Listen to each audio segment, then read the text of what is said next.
Mesdames et messieurs, bonjour et bienvenue sur Scriban 3. En dessous de cette vidéo, tous s'abonner. Si vous n'êtes pas abonné, veuillez cliquer là-dessus. Abonnez-vous et activez la cloche pour ne pas manquer surtout nos prochaines vidéos. Et si vous n'êtes pas abonné sur nos trois autres chaînes, veuillez cliquer également sur Scriban 3 pour avoir accès à notre page d'accueil et vous pouvez vous abonner tout simplement sur nos trois autres chaînes. Ce qui suit, c'est un témoignage puissant, même plus puissant que puissant. Pour bien le regarder, pour bien découvrir les choses qui sont à l'intérieur, vous devez absolument prier et demander à Dieu de vous soutenir dans cette dimension-là. Mes frères et sœurs, nous devons découvrir qu'il y a des choses terribles qui existent et nous avons besoin d'être bien informés sur la chose. Soyez prêts pour la prochaine vidéo. Si vous avez aimé la vidéo, cliquez sur j'aime et partagez-la. Et pas vous aussi, ça va être extraordinaire.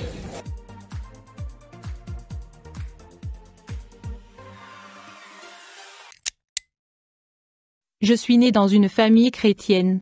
Mon père et ma mère étaient chrétiens, et ils nous ont enseigné Dieu quand nous étions encore très jeunes, mais le problème avec moi est que je n'ai jamais apprécié l'importance de Dieu depuis l'enfance, je ne m'étais jamais intéressée à Dieu ou la religion, et comme les jeunes de ma région étaient dans la musique et la mode, c'est devenu mon mode de vie. Avec le temps le diable m'a attiré vers le monde, je me suis retrouvée dans la musique du monde, étant donné que je n'ai jamais été intéressée par Jésus-Christ depuis mon enfance. Je me suis surnommé fils de Satan. Je me souviens à l'époque j'envisageais vraiment rejoindre l'occultisme dans les futurs proches de ma vie. À cette époque les gens m'appelaient fils de Satan. Ceci était mon nom dans le milieu musical. Puis j'ai rencontré un ami qui était un DJ. Quand ce dernier avait percé dans la musique du monde, nous étions supposés célébrer avec lui, et je devais le rejoindre dans un bar local pour la fête. Ce jour-là je l'avais rejoint avec les amis qui étaient là. Nous étions ensemble dans le bar en train d'écouter la musique de Franco Luambo le défunt. J'aimais tellement ses chansons que je payais le barman pour qu'il répète sa chanson qui jouait. Ce jour-là nous avons bu tellement, la plupart de mes amis ont continué à boire pendant que moi je somnolais. Alors que nous étions là dans ce bar, tout à coup j'ai vu un homme se mouvoir dans l'espace. Il descendait vers moi à grande vitesse. Cet homme rayonnait vraiment une grande lumière. L'homme se tenait dans l'espace et il me regardait. Immédiatement il m'a appelé par mon nom. Et il me dit, Aston, ceci n'est pas le style de vie que vous devriez mener, car vous êtes chrétien. Je pensais que j'étais juste endormi et que ceci était un rêve. Alors, j'ai ouvert les yeux et j'ai secoué la tête. Quand je regarde à nouveau, j'ai vu cet homme debout dans l'espace. Il a de nouveau appelé mon nom pour la deuxième fois, et il a dit, Aston, ceci n'est pas ta vie, tu es chrétien. Je lui ai dit je ne pouvais pas être chrétien et que je ne servirais jamais Jésus. Mes amis dans ce bar m'ont entendu parler à une personne qu'ils ne pouvaient pas voir. Ils pensaient que j'étais ivre, mais cependant cet homme brillant insistait sur le fait que je suis chrétien. Moi j'étais catégorique.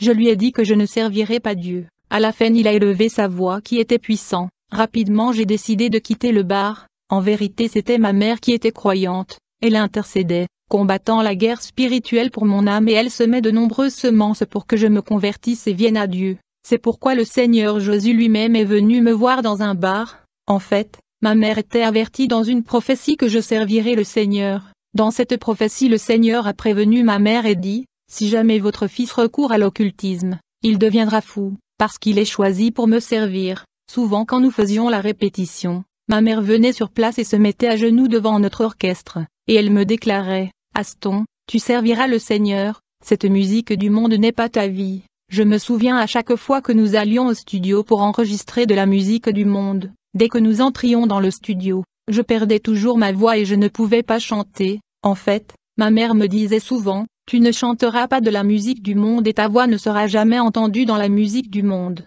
Et donc je perdais ma voix aussitôt que j'entrais dans les studios d'enregistrement. À chaque fois que nous allons enregistrer la musique en studio, je perdais ma voix. Ma mère a vraiment fait la guerre spirituelle pour gagner mon âme. Elle a pleuré pour mon âme et se battu pour moi dans la prière, et donc ce jour-là après avoir quitté le bar, je suis entré chez moi et j'ai commencé à dire à Dieu, écoute, je suis un musicien, il n'y a aucun moyen que je quitte la musique du monde, et je suis aussi dans l'extravagance de la mode, j'irai à l'église comme vous me le demandez, mais je ne quitterai pas la musique du monde et la mode. J'ai essayé d'être honnête car c'était une prière sérieuse que j'avais fait. Ce jour-là ma mère me dit, peu importe comment vous priez, ça va avec le Seigneur. Ma mère disait, Aston, tu ne chanteras jamais pour le diable, personne n'entendra ta voix dans les musiques du monde. Bien-aimé, après l'apparition du Seigneur dans le bar, Je suis devenu croyant et j'ai rejoint une église où j'ai été baptisé. J'ai reçu les fondements et les enseignements de la doctrine, jusqu'à ce que je sois ordonné comme prophète. Mon pasteur insistait pour que je commence mon propre ministère selon la vision que le Seigneur lui avait donnée, mais j'hésitais parce que j'étais trop jeune. À la fin j'ai quitté l'église, j'envisageais les options qui étaient devant moi, c'est alors que je suis tombé malade. Ce fut dans cette période de la maladie que j'ai commencé à avoir les manifestations angéliques. Des anges me rendaient visite régulièrement pendant que j'étais allongé à la maison malade pendant 2 ans. Les gens ont commencé à m'appeler le prophète souffrant. À cause de ma situation de santé, j'étais allongé malade et coincé à l'intérieur de la maison pendant 2 ans à cause de la maladie. Un jour alors que j'étais allongé, le Seigneur Jésus-Christ est apparu dans ma chambre où j'étais allongé. Ce jour-là quand le Seigneur est venu, il était vêtu de vêtements blancs et il avait des sandales dorées. Il s'est assis sur mon lit à mes côtés. J'ai vu qu'il tenait un livre intitulé La connaissance de Dieu, et il portait une couronne sur laquelle il était écrit Roi des rois. Il y avait d'innombrables étoiles sur cette couronne. Il y avait aussi une couronne d'épines sur la tête qui lui blessait la tête et le sang ruisselait. Il portait une ceinture sur l'épaule où il était écrit Jésus-Christ. Le Seigneur Jésus rayonnait une grande lumière comme un projecteur. Quand il me parlait je voyais juste une grande lumière, et à l'intérieur de la lumière était un homme qui brillait comme l'étoile du ciel. Il était léger. Le Seigneur Jésus était comme dans le livre d'Apocalypse 1, sa tête et ses cheveux étaient blancs comme de la laine, blancs comme de la neige, et ses yeux étaient comme une flamme de feu, et ses pieds ressemblent à de l'airain fin, comme s'il brûlait dans une fournaise, et sa voix était comme le son de nombreuses eaux. Et son visage était comme le soleil qui brille dans sa force. Le Seigneur m'a dit, Aston, le temps est venu, vous devez vous lever car vous avez du travail à faire. Quand le Seigneur est apparu, il a placé le petit livre sur mon cœur et a dit, le temps est venu, car votre épreuve et souffrance qui sont votre formation sont terminées, et le temps du travail est venu. Ce jour quand je me suis levé pour la première fois en 2 ans de maladie, les gens ont pleuré, parce qu'ils ne pouvaient pas croire qu'un jour je me lèverais. Quand cette rencontre s'est terminée, je me demandais comment commencer une église. Très vite j'ai été convaincu par l'Esprit de commencer une série de prières, et quand j'ai commencé ces prières j'ai été rejoint par de nombreuses personnes, dont une dame, qui a décidé de me donner une salle, où l'église est bâtie jusqu'aujourd'hui depuis 2012, frère depuis la première apparition du Seigneur dans ce bar, j'avais en moi une joie de prier, et je priais en 2013 dans une pièce, qu'une mère nous avait offerte pour la prière, quand tout à coup la pièce était remplie de lumière rayonnante, quand j'ai ouvert les yeux pour voir la lumière, je suis tombé sur le sol, et j'ai entendu une voix qui disait, Aston, je suis Jésus-Christ, je dois vous emmener en voyage. Notre premier voyage sera en enfer, afin que vous puissiez dire aux gens qui apprécient le plaisir de ce monde, et aux gens qui luttent pour les biens de ce monde qui est périssable que l'enfer est réel. Ceux qui refusent de suivre mon chemin finiront dans ce lieu de tourment. Puis cette voix a cessé de parler, j'ai cru que j'avais rêvé, et j'ai décidé de me lever et de nettoyer le visage. Cependant, quand je me suis levé j'ai vu mon corps étendu sur le sol et mon esprit était debout, je pensais avoir une vision. Plus tard quand j'ai essayé de toucher mon corps, j'ai remarqué que ma main touchait un espace vide, j'ai essayé de toucher une ventilateur qui était dans cette pièce. J'ai vu que je ne pouvais pas toucher les choses physiques. J'avais peur et j'ai dit, ceci n'est pas une vision, mais quelque chose ne va pas. Rapidement j'ai commencé à réveiller les frères qui priaient avec moi, je leur ai dit, réveillez-vous mes frères et mes sœurs, car quelque chose m'arrive.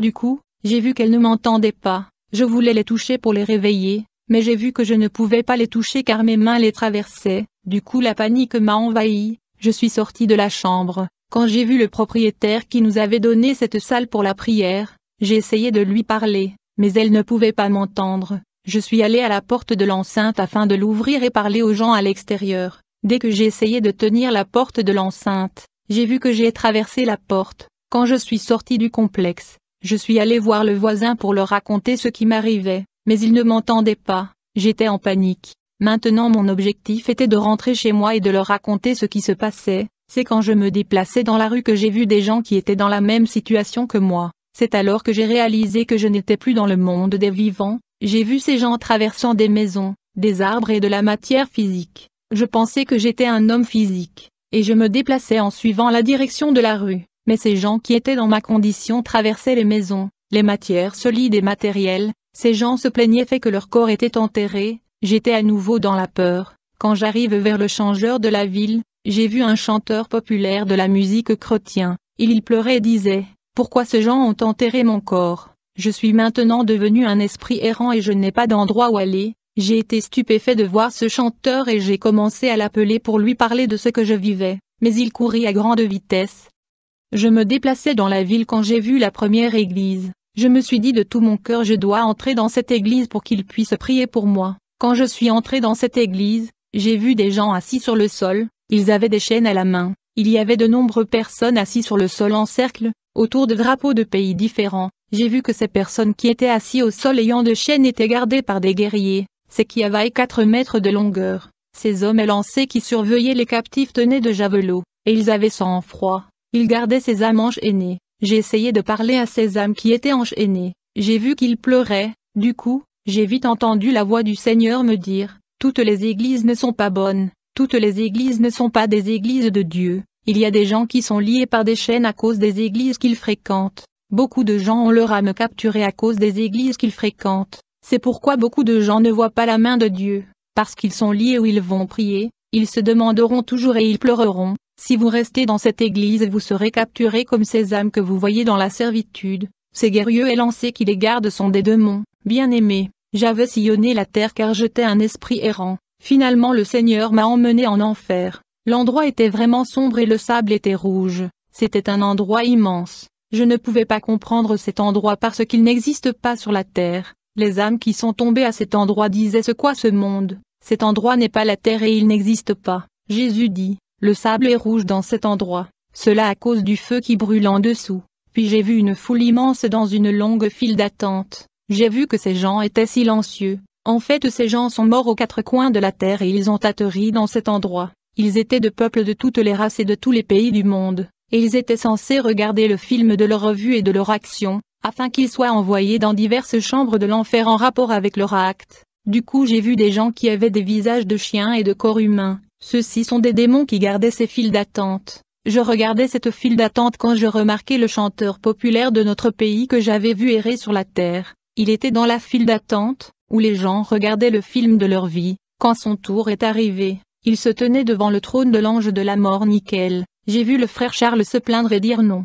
Je ne devrais pas être ici, a-t-il dit, je suis un serviteur de Dieu. J'ai servi le Seigneur toutes ces années. Je ne devrais pas être ici, le frère Charles protestait avec arrogance. En fait, j'ai vu que les enfants de Dieu qui étaient dans cette file d'attente devant l'ange de la mort se comportaient comme s'ils ne devraient pas être ici. Ils se vantaient et disaient, nous sommes des enfants de Dieu, nous ne devrions jamais être ici. Ces croyants ne pouvaient pas accepter qu'ils sont tombés en enfer. Ils ont passé des années de leur vie à aller à l'église et au service du Seigneur. Cependant, j'ai vu que le démon qui survolait l'enfer se moquait d'eux. J'ai vu notre chanteur frère Charles Mombaye dire à l'ange de la mort Nickel, je n'accepterai pas ceci. J'ai servi le Seigneur et j'ai chanté pour lui pendant de nombreuses années. Il est impossible que je sois ici. Je dois quitter cet endroit. Le démon qui se moquait de lui ont répondu, si tu avais vraiment servi Dieu, tu ne serais pas tombé dans cet endroit. Les gens qui tombent ici sont des gens qui n'ont pas obéi à Dieu, ils ont suivi la direction de notre Maître en refusant le chemin de leur Créateur et Dieu. Ce sont les gens qui viennent ici. Comme le frère Charles continuait à protester, sa vie était projetée sur l'écran. J'ai regardé le film de la vie du frère Charles, et j'ai vu des actes secrets et mauvais qu'il a commis qui l'ont amené en enfer. Je ne peux pas dire ouvertement le péché qu'il a amené en enfer. Cependant, puisque le journaliste insiste, je parlerai de ces mauvaises actions qui ont précipité le frère Charles en enfer. Bien-aimé, la Bible dit que vous n'adorerez pas un autre Dieu mais le Seigneur. Le frère Charles était le premier chanteur chrétien dans notre pays. Pourtant, quand je regardais le film de sa vie, j'ai vu une scène au début de sa carrière. Quand il était sur le point de commencer sa carrière musicale, il est allé consulter un mystique, afin d'être célèbre et d'exceller dans l'industrie musicale. Ce fut un choc pour moi de voir un artiste de gospel recourir à l'occultisme pour devenir célèbre. Frère Charles a réussi sa carrière et beaucoup de gens l'écoutent, mais personne dans le monde évangélique ne pouvait imaginer que Charles Mombaye avait recouru à l'occultisme pour réussir. Frère, c'est terrible.